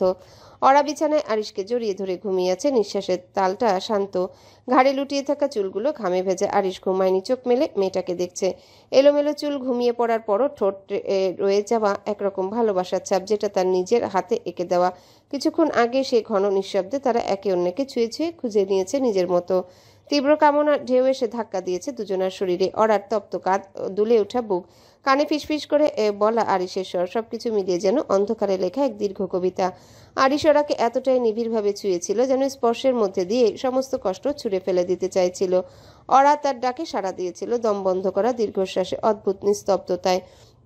ক্লান্ত হয়ে শান্ত হয়ে এখন সে ঘুমিয়ে আছে। আরিশ তাকিয়ে থাকে ওরার দিকে। নিজের আঙ্গুল দিয়ে ওর চুলের এক ফাঁকা গোছা পিছনে সরিয়ে দেয়। কপালে একটুখানি চুমু খায়। তার বুকের ভিতর হঠাৎ হাহাকার করে ওঠে। মনে পড়ে যায়, যদি সেই ছোট্ট প্রাণটা টিকে থাকতো, যদি এক ফোঁটা কান্না এই ঘরে যোগ হতো, তাহলে কি আজকের রাত আরো অন্যরকম হতো? আরেকটা ছোট হাত কি তাদের মাঝখানে শুয়ে থাকতো? আরিশ জানে এই কথা ওরার ঘুম ভেঙে বললে ও নিশ্চয়ই কেঁদে ফেলতো। তাই সে চুপচাপ চোখ বন্ধ করে মেয়েটার কপালের হাড়ে ঠোঁট রেখে থাকে কিছুক্ষণ। তার খুব ইচ্ছে করে ওরাকে জাগিয়ে তুলে আবার একটু গায়ে মুখ ঘষে বলুক। তার খুব ইচ্ছে করে ওরার গলা বরাবর আঙ্গুল টেনে নামিয়ে আনুক, বুকের গাঁথুনিতে মুখ লুকাক, আবার হারিয়ে যাক সেই উষ্ণতার গভীরে। কিন্তু না, কাল বিয়ের দিন, গায়ে হলুদও আছে। ওরার শরীর ভেঙে পড়লে ওর মিষ্টি মুখটায় আলো ঝলমল করবে না, তাই সে নিজেকে সংযত করে। সারাটা ঘর নিঃশব্দ, তবু এই নীরবতায় আরিশ অনুভব করছে এই নারী, এই দেহ, এই ভালোবাসা, এটাই তার জীবনের সবচেয়ে সুন্দর আশ্রয়। বাহিরে এক পশলা বাতাস জানালার পর্দা সরিয়ে দিয়ে ঘরের ভেতর ঢুকে পড়ে। ঝিরিঝিরি বৃষ্টি হচ্ছে। আরিশ নিজের পাশে রাখা পাতলা কম্বলটা টেনে নেয় ওরার শরীর জুড়ে, তারপর নিজের শরীরটাকে ওর গায়ে একটু ঢেকে নেয়। ঘুমানোর আগে শেষবারের মতো একবার ফিসফিস করে বলে ওঠে। সকালের আলো বিছানায় পড়তে ধীরে ধীরে ঘুম ভাঙে ওরার। চোখের পাতায় সূর্যের নরম আলো এসে পড়ে, আর পাশে কাত হয়ে শুয়ে থাকা আরিশের গলা বরাবর তার কপাল স্পর্শ করে। ওরার চোখ খুলতে দেখে আরিশ তাকিয়ে আছে, ঠোঁটে দুষ্টু হাসি। এভাবে দেখলে কিন্তু ভালো হবে না, ঘুম ভাঙা গলায় বলে ওরা। আরিশ শেষে বলে। ওরা কাঁথাটা মুখ পর্যন্ত টেনে নেয়, হালকা লাজুক হয়ে পড়ে। তা বলিনি। আরিশ ওরাকে ধরে শোয়া থেকে উঠিয়ে বসালো, শক্ত করে তার কোমরে হাত রেখে নিজের কোলে তুলে বসালো। ওরা ভেঙচি কাটলো, হেসে বলল, সব জানি, এখন ছাড়ুন, সকাল হয়েছে অনেকক্ষণ, কাজকর্মে তদারকি তো করতে হবে মশাই। আরিশ ওভাবে শোয়া থেকে উঠে বসলো। কি ঠিক আছে বউ, আপনার সিদ্ধান্তও আপনার। ওরা হেসে উঠল, ধীর পায়ে ওয়াশরুমের দিকে এগুলো সে। আরিশ মুগ্ধ দৃষ্টিতে তাকিয়ে রইল কেবল। সকাল থেকে বাড়িতে উৎসবের হাওয়া। উঠোন জুড়ে হলুদের রঙে মোড়ানো প্যান্ডেল, গাদার মালায় সাজানো গেট, আর চারিপাশে হাসির শব্দে মুখরিত পুরো খানবাড়ি। আজ তামান্না সাবিহার গায়ে হলুদ। সকাল থেকে পুরো বাড়িতে উৎসবের ঝলক। খান ভিলা আজ রঙে আলোয় সাজে একেবারে ঝলমলে। লঞ্জরে বিশাল হলুদ সাদা প্যান্ডেল টানা, তাতে ঝুলছে অর্কিড আর গাঁদার মালা। ইনডোর আউটডোর একসাথে সাজানো, ভেতরে মেহেদির ঘ্রাণ, বাইরে বাল্ব আর ফেরি লাইটসের ঝিলমিলি। আজ তামান্না সাবিহার গায়ে হলুদ। বাড়ির নিচতলায় পার্টি লনে সিল্কের কুশনে মোড়া সোফা সেট সাজানো, ফটোবুথ, ঝুলন্ত ফুলে ঢাকা চকলেট জুসের স্টেশন। পাশে হালকা বাজছে লাইভ বাউল, ফিউশন ব্যান্ডের মৃদুসুর। ডেকোরের দায়িত্বে দেশের নামী ইভেন্ট ম্যানেজমেন্ট কোম্পানি। সবকিছু নিখুঁতভাবে রং ও আলোয় মোড়ানো। গেট থেকে ঢোকার মুখে ফুলে সাজানো একটা আর্ক দিয়ে ভেতরে ঢোকা। তামান্না সাবিহা সাজছে আলাদা আলাদা ঘরে। মেকআপের জন্য এসেছে টপ ক্লাস বিউটি টিম। তাদের চারিপাশে ঘোরাঘুরি করছে ভিডিওগ্রাফার, ক্যান্ডিড ফটোগ্রাফার। গায়ে হলুদের জন্য এতটা সাজগোজ, জাঁকজমকপূর্ণ আয়োজন কিংবা মেকআপ কোনোটার দরকার ছিল না, কিন্তু আরিশের মতো সবকিছু রাজকীয় স্টাইলে করতে হবে। খানবাড়িতে বহু বছর পর বিয়ে হচ্ছে। আরিশের বিয়েটা তো সেরকম ভাবে হয়নি, তাই আরিশের ইচ্ছেতেই সবকিছুকে এতটা জাঁকজমকপূর্ণ আয়োজন করা হয়েছে। আরিশ সকাল থেকে পুরো আয়োজন তদারকি করছে, তবে তার চোখ বারবার খুঁজছে অরাকে। অরা আজ পড়েছে হলুদ হালকা সোনালি জামদানি, ঝিনুকের মতো ছোট ছোট পার্স দিয়ে কাজ করা ব্লাউজ, খোপায় গাঁদা আর গোলাপ গাঁথা ফুল। তাকে দেখে যেন এক শিল্পকর্ম লাগছে, মনে হচ্ছে কোনো শিল্পীর নিখুঁত শিল্পকর্ম। ওরা সবকিছুই দেখে শুনে নিচ্ছে। তালহার আজ কোনো কাজকর্ম নেই। সাবিহা ও তামান্নার গায়ে হলুদ শেষে তালহার গায়ে হলুদের অনুষ্ঠান। উঠোনে দাঁড়িয়ে আছে ওরা। ধীর পায়ে আরিশ এগিয়ে আসছে তার কাছে। ওরা পেছনে না তাকিয়েও আরিশের নিঃশ্বাস অনুভব করছে তার ঘাড়ে। আরিশের উষ্ণ স্পর্শ পেয়ে শিওরে ওঠে। আরিশ খুব আস্তে বলল, তোমাকে আজ দেখে মনে হচ্ছে এই গায়ের হলুদের আসরে তুমি একমাত্র আলো। ওরা হেসে বলে, আজ তো তামান্না সাবিহার দিন, আমি তো শুধু। আরিশ মাঝখানে বলে ওঠে, you are only mine, so you will always be my property every single day. ওরা লাজুক চোখে তাকায় পাশে নয়না, শিমু আর তোহা দৌড়ে আসে। শিমু ও তোহা তালহার মামাতো ভাই বোন। আপু তোমাকে ডাকছে। নয়না বলল। আরিশ ওদেরকে দেখে একটু দূরে সরে দাঁড়ালো। ওরা গলা খাকারি দিয়ে নিজেকে ধাতস্থ করে নিল। কে ডেকেছে? আরিশ জিজ্ঞাসা করলো। নয়না বলল, তামান্না আপু। ওরা ব্যস্ত সমস্ত ভঙ্গিতে নয়নাদের সাথে চলে যেতে যেতে বলল, আমি আসছি। আরিশ কিছু বলল না, তবে চোখের ইশারায় অনেক কিছু বোঝালো। ওরা লজ্জায় মাথা ঘুরিয়ে সামনের দিকে এগুলো। গায়ে হলুদের সমস্ত আয়োজন শেষে সন্ধ্যার আলো চারিদিকে ছড়িয়ে পড়েছে। ফেরি লাইটগুলোর মৃদু ঝিকিমিকি, বিয়ের ব্যস্ততা, সব মিলিয়ে খানভিলার আঙিনা যেন এক স্বপ্নপুরী হয়ে আছে। হলুদ রঙে ভেজা বিকেলটা এখন সোনালি রাতের দিকে এগিয়ে যাচ্ছে। সবার চোখে মুখে ক্লান্তির ছাপ থাকলেও আজকের আনন্দ সে ক্লান্তিকে ছাপিয়ে গেছে। তামান্নার সাবিহা দুজনেই যেন নতুন জীবনের দোরগোড়ায় দাঁড়িয়ে। ঘরের ভেতরে তারা বসে আছে। মেহেদির রং শুকিয়ে গাঢ় হচ্ছে হাত ভর্তি ডিজাইনে। মুখে হালকা হাসি, চোখে একটু সংশয়, কিন্তু ভেতরে কোথাও যেন খুশির হাওয়া বইছে। সাবিহা আয়নার সামনে বসে মেহেদির গাঢ়তা দেখে বলল, দেখেছো ভাবি, তোমার মেহেদি অনেক গাঢ় হয়েছে। তালহা নিশ্চয়ই তোমাকে খুব ভালোবাসে। তামান্না কিঞ্চিত লজ্জা পেল, হেসে বলল, আপনার হাতে মেহেন্দির রং খুব সুন্দর হয়েছে। মেহরাব ভাইও আপনাকে খুব খুব ভালোবাসে। উল্টো দিকে সোফায় বসে থাকা তাসলিমা খাতুন হেসে ফেললেন। সাবিহা ও তামান্না একে অপরের দিকে তাকিয়ে বলল, হ্যাঁ মা, আমরা যাচ্ছি। তারা দুজনেই নিজেদের ঘরের দিকে এগুলো। রাতে কিছু খাবে না, কিছুক্ষণ আগেই নাস্তা করেছিল। রাত 11টা ছুঁই ছুঁই। ব্যাকইয়ার্ডে বসে আরিশ ও মেহরাব একসাথে চা খাচ্ছে। মিনিট 5 আগেই মেহরাব এসেছে আর নয়নাকে দিয়ে চা পাঠিয়ে দিয়েছে। তামান্না সাবিহা হয়তো ঘুমিয়ে গিয়েছে। মেহরাব বলে উঠল, ভাবতে পারছিস কাল আমার বিয়ে, মাকে ম্যানেজ করতে বড় কষ্ট হয়েছে। আরিশ চুপচাপ চায়ে চুমুক দিয়ে বলল, তুই ভাগ্যবান, তোদের অন্তত সেভাবে বিয়ে হচ্ছে। মেহরাব অবাক হয়ে জিজ্ঞাসা করল, তোর আফসোস হয় নাকি? আরিশ শেষে মাথা নেড়ে বলল, না রে, ওরার সাথে আমার বিয়েটা ছিল অন্যরকম। শুধু জায়গাটা হয়তো সুন্দর ছিল না, কিন্তু ওকে পাওয়া এটাই আমার জীবনের সবচেয়ে বড় পাওয়া। এখন ওর হাসি দেখলে আমার পুরো পৃথিবী ভালো হয়ে যায়। মেহরাব মুচকি হাসে। ওদিকে নয়না শিমু একপাশে বসে গল্প করছে। সবাই গায়ে হলুদের সাজে, রঙিন চুড়ি, টিপ। গায়ে হলুদের উজ্জ্বল আলোয় নয়নার মুখটা অন্যরকম লাগছে, কিন্তু ওর চোখের কোথায় যেন এক ধরনের খালি খালি ভাব। শিমু বলল, তুমি এত চুপ কেন? নয়না ছোট্ট করে বলল, কিছু না আপু। অনেক রাত হলো, চলো ঘুমিয়ে যাই। হাই তুলতে তুলতে বলল শিমু। নয়নার থেকে 1 বছরের বড় সে। রাতটা খানিক নীরব, আবার খানিক গুঞ্জনময়। কেউ কেউ আজকের ক্লান্তি নিয়ে ঘুমিয়ে পড়েছে, কেউ ব্যস্ত আগামীকালকের বিয়ের জন্য। আর ওরা সে বারান্দায় দাঁড়িয়ে হালকা হাওয়া গায়ে মেখে আকাশের চাঁদ দেখছে। পাশে এসে দাঁড়িয়েছে আরিশ। কি দেখছো হামিংবার্ড? চাঁদ। আরিশের ভ্রু কুচকে ফেললো, আকাশের দিকে তাকিয়ে বলল, আমাকে দেখো। ওরা মুচকি এসে তার দিকে তাকালো। ভদ্রলোক জেলাস ফিল করছে। কি সৌভাগ্য আমার, একসাথে দুটো চাঁদ দেখছি আমি। তাই না? আরিশ আবার ঠোঁটে আঙ্গুল ছুঁয়ে স্লাইড করতে লাগলো। ওরা বলল, জি রাগীভূত। আমার আর জীবনে কেবলমাত্র একটাই চাঁদ থাকা চাই, আকাশের চাঁদটাও তার জন্য নিষিদ্ধ। এই বলে আরিশ হঠাৎই ওরার কোমর জড়িয়ে ধরল। এক মুহূর্তে দুজনার মধ্যকার শ্বাস প্রশ্বাস একত্রিত হয়ে গেল। বৈদ্যুতিক বাতির আলোতে ওরার মুখে পড়ছে সোনালি ছায়া। আরিশের চোখ তাতে আটকে আছে। আজ সারাদিন শুধু দেখেছি তোমাকে, স্পর্শ করিনি, কাছে যেতে পারিনি। এখন আর নিজেকে আটকাতে পারছি না। আরিশের নেশালো কণ্ঠস্বর যেন ওরাকে মাতাল করে তুলছে। আরিশ হালকা চুমু খেলো তার ঘাড়ে। ওরা কেঁপে উঠল একটু, কিন্তু সরে গেল না। ঘাড়ে তীব্র ব্যথা অনুভব করলো সে। হাত দিয়ে দেখলো রক্ত। এটা তোমার জন্য নয়, আমার অস্থিরতার জন্য। আরিশ ফিসফিস করলো। ওরা আসতে বলল, আপনার ভালোবাসা এমন হিংস্র কেন রাগীভূত? কারণ তোমাকে ভালোবাসতে গিয়ে নিজেকে হারিয়ে ফেলেছি। আর যাকে নিজে থেকে ভালোবাসে তাকে ফেলে মানুষ শান্ত নয়, বন্য হয়ে ওঠে। ছাদের এক কোণে দাঁড়িয়ে চাঁদের আলো আর আরিশের স্পর্শে ওরার সমস্ত অবসাদ গলে যেতে লাগলো। চারিপাশে শুধু নিঃশব্দতা আর দুটো হৃদয়ের ভেতরে ওঠা তুমুল ঝড়। ওরা এখন আরিশের স্পর্শে ভয় পায় না, বিরক্ত হয় না। আরিশের সবকিছুই এখন ওরার উপভোগ্য। আরিশ ওরাকে কোলে তুলে নিয়ে বেডরুমের দিকে এগোলো। তুমি মেহর, তুমি এত রাতে এভাবে দেখা করতে এলে কেন? সবকিছু ঠিক আছে?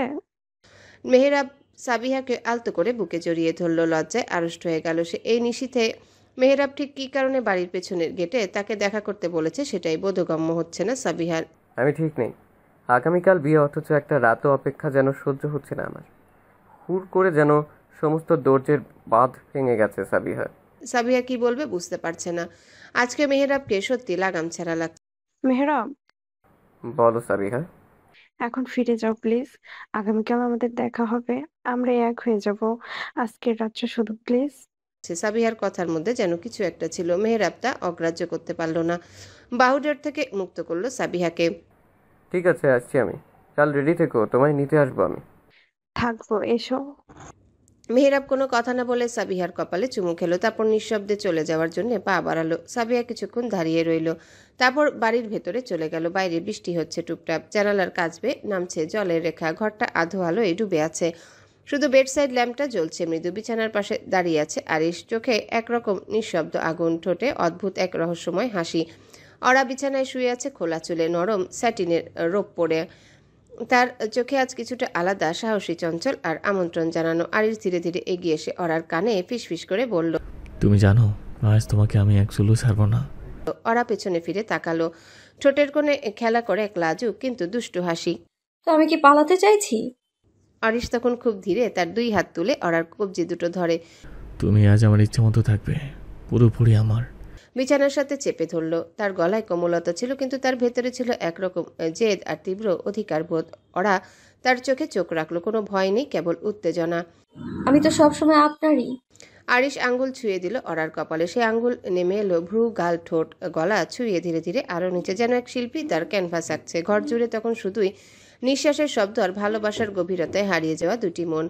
বিকেল গড়িয়ে সন্ধ্যা নামতে খানবিলায় যেন আলোয় ভেসে উঠল চারিদিকে। প্যান্ডেল জুড়ে ঝলমলে চন্দনের রঙের কাপড়, ঝুলন্ত মোগলাই, ঝাড়বাতি আর ফুলের নকশায় সাজানো সেন্টারপিস। সবার মুখে হাসি, কানে কানে গুঞ্জন। তামান্না পড়েছে গাঢ় লাল জমকালো শাড়ি, মাথায় নেটের ওড়না, গলায় ভারী সোনার হাট। পাশে তালহা কালো শেরওয়ানি পরে একদম রাজপুত্রের মতো লাগছে। তাদের কাবিনের সময় সবাই নিঃশব্দ। তালহা স্পষ্ট কণ্ঠে কবুল বলতেই তামান্নার মুখে রং ছড়ানো এক চিলতে হাসি ফুটে ওঠে। তার চোখে মুখে একটু কেঁপে ওঠা, একটু লজ্জা আর অনেক আনন্দ।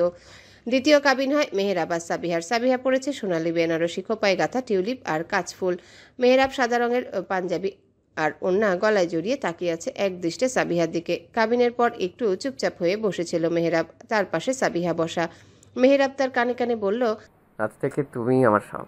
সাবিহা লজ্জায় মাথা নিচু করে রইল। মেহেরাব নিঃশব্দে সাবিহার হাত ধরে রইল। এই রাত্রি, এই আলো, সব মিলিয়ে খানভিলার উঠোন যেন সাক্ষী হয়ে রইল দুই জোড়া ভালোবাসার এক নতুন শুরুতে। আরিশরার হাত ধরে একটু দূরে দাঁড়িয়ে আছে। বাড়ির সকলেই খুশি। খানবাড়িটা আজ আনন্দে আনন্দে ভরে উঠেছে। কেটে গেছে অনেকগুলো বছর। সময়ের নিয়মে খানভিলার সেই ব্যস্ততা এখন অনেকটাই স্তীমিত, কিন্তু দেয়ালগুলো এখনো সাক্ষ্য দেয় সেই বর্ণিল দিনগুলোর। উঠোনের একপাশে ছোট্ট খেলার জোন, যেখানে একরত্তি সিয়াম দৌড়াচ্ছে হাসতে হাসতে। তামান্না আর তালহার ছেলে তার হাসি যেন পুরো বাড়িটাকে জীবন্ত করে রাখে। তামান্না এখন পুরোপুরি মায়ের ভূমিকায়, চোখে মুখে যেন মাতৃত্বের প্রশান্ত দীপ্তি। সে মাঝে মাঝে বিভিন্ন হস্তশিল্পের কাজ করলেও তার পুরো সময়টাই সিয়ামকে ঘিরে। অন্যদিকে ওরা এখন ঘরে শান্ত কোণে গড়ে তুলেছে নিজের অফিস কর্নার। কোম্পানির প্রজেক্ট, মেল, কনফারেন্স, রিপোর্ট সবই বাসায় বসে সেরে নেয় সে। প্রতিদিন সকালে কফির মগ হাতে খোলা জানালার পাশে বসে কাজ শুরু করে ওরা। আরিশ ওরাকে একেবারে বিজনেস হিউম্যান করে তুলেছে, তবে সবকিছুই বাড়িতে বসে খুব দরকার ছাড়া ওরাকে নিয়ে বাইরে বের হয় না সে। কারণ একটাই, আরিশের জেলাসি। অবশ্য ওরা এখন আরিশের সবকিছু নিজের সাথে মিশিয়ে ফেলেছে। তার রাগ, জেদ, বিষাক্ত ভালোবাসা, দখলদারিত্ব সবকিছু এখন ওরার অভ্যাসে পরিণত হয়েছে। রাত 10টা বাজে। ওরা জানালার পাশে দাঁড়িয়ে আছে, চাঁদের আলো গায়ে পড়ছে। তার হাতে ধরা একজোড়া ছোট বেবি বুটিস, যেগুলো সে কয়েক মাস আগে না ভেবেই কিনে ফেলেছিল শুধু হঠাৎ আসা জায়গায়। আরিশ পেছন থেকে এসে ওরাকে জড়িয়ে ধরে। আবার এই বুটি জোটা বের করেছো? ওরা কিছু বলে না, শুধু মাথা নাড়ে। আরিশ একটু চুপ থেকে বলল, এবার অন্তত আমাদের ঘরে নতুন অতিথি আসবে কামিং বাট। ওরা চোখ বন্ধ করে, বুকের মধ্যে কি যেন একটা ভেঙে পড়ে। তারপর আস্তে করে বলে, আমি ভয় পাই আরিশ, আবার যদি হারিয়ে ফেলি তাকে। আরিশ এবার ওরার সামনে এসে দাঁড়ায়, চোখে চোখ রাখে। তুমি জানো আমি তখন কিভাবে ভেঙে পড়েছিলাম, কিন্তু তুমি তো আরো বেশি কষ্ট পেয়েছিলে, আমার থেকে 1000 গুণ বেশি যন্ত্রণা সহ্য করেছিলে। কিন্তু ওরা এটা একটা দুর্ঘটনা ছিল, তাই বলে কি আমরা নিঃসন্তান থাকবো? ওরা এবার চোখ মুছে বলল, আমি জানি, আপনিও চান, আমিও চাই, কিন্তু আমার সাহস হয় না। আরিশ ওরার কপালে চুমু দেয়। আমি তো তোমাকে চাই, ওরা বেবি আসবে যখন সে আসার কথা। শুধু এতটুকু মনে রেখো, তোমার পাশে আমি আছি। বলেছিলাম থাকবো, আবার না হয় নতুন করে স্বপ্ন দেখি আমি আর তুমি একসাথে। ওরা একটু হাসলো, চোখের পানি গড়িয়ে পড়ছে। আরিশ তা মুছে দিল। 6 ফুট ঠিক আছে, এবার সময় এসেছে ছোট্ট আরিশকে নিয়ে আসার। আরিশ না, আমার ছোট্ট ওরাকে চাই, ঠিক তোমার মতো একটা ছোট্ট পাখি।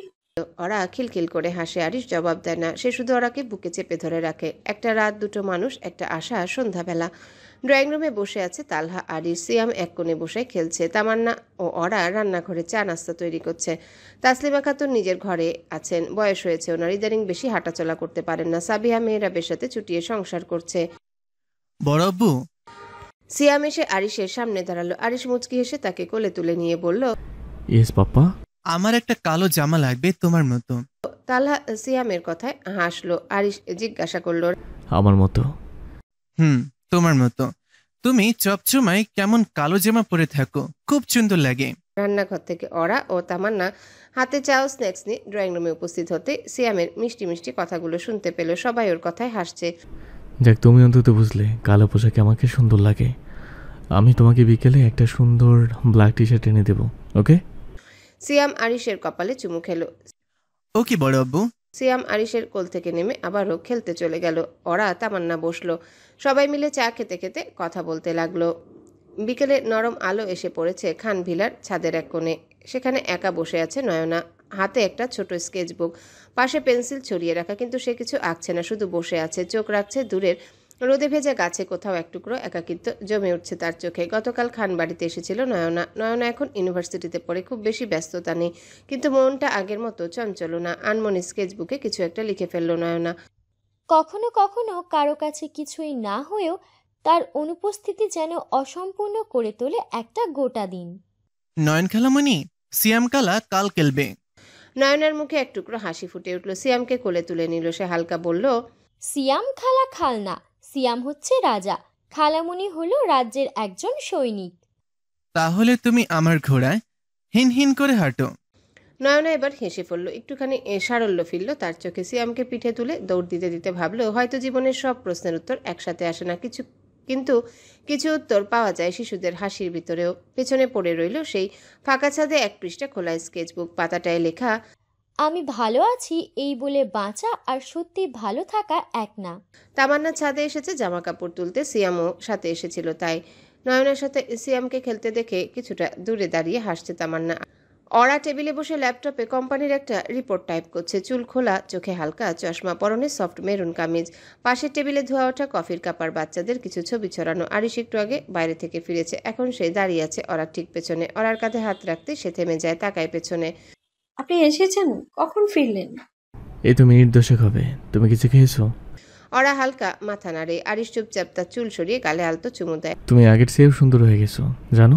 ওরা হেসে বলে, আপনিও আগের মতোই পাগল টক্সিক একটা মানুষ হয়ে রয়ে গেছেন।